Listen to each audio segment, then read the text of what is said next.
Hello, Omar. My name's Ben. Do you mind if I examine you? No. First, make a thorough inspection. Look for deformity. The patient should be comfortable and adequately exposed. Get good views from in front and behind of the patient and including the axilla. The abnormal contour of posterior dislocation is best seen from above.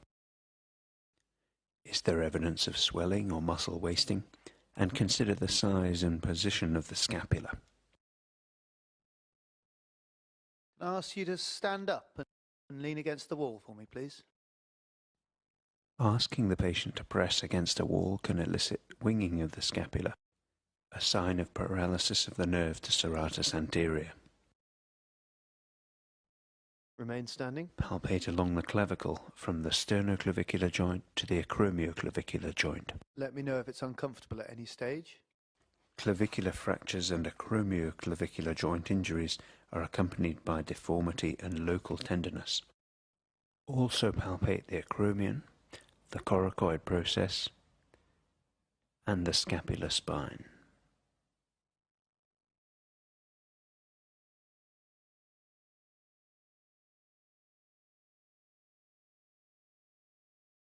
Palpate for tenderness of the biceps tendon in the bicipital groove and the supraspinatus tendon. Hyperextend the shoulder to bring the supraspinatus tendon anteriorly out from under the acromion.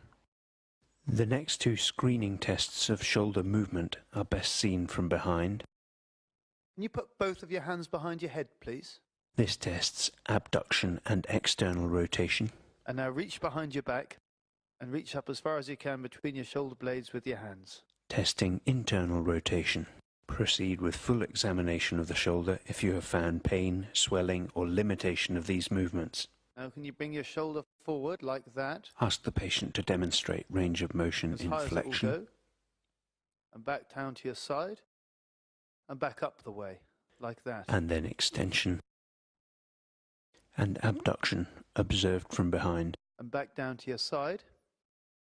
This time, can you bring your arm out to the side as far as it will go? During abduction, palpate the inferior pole of the scapula to determine the degree and smoothness of the scapular component of this motion.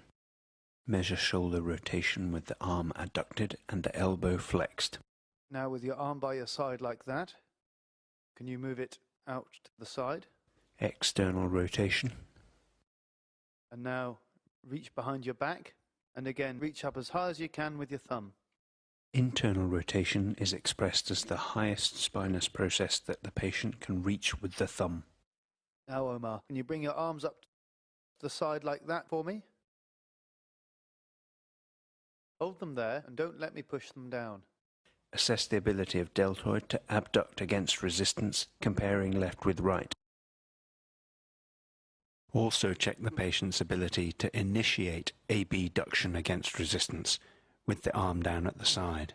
I want you now to push out against my hand, Omar. Weakness or pain in initial abduction suggests a rotator cuff problem. The next test is for subacromial impingement. I'm now going to bring your arm all the way out to the side and up to your ear. After passive abduction, And now bring it back down slowly. the painful arc occurs on controlled adduction. Is it painful at any stage? No. In impingement, pain would be reported between 60 and 120 degrees of abduction. Now, Omar, can you reach again around behind your back? With your hand now, I want you to push out against my hand.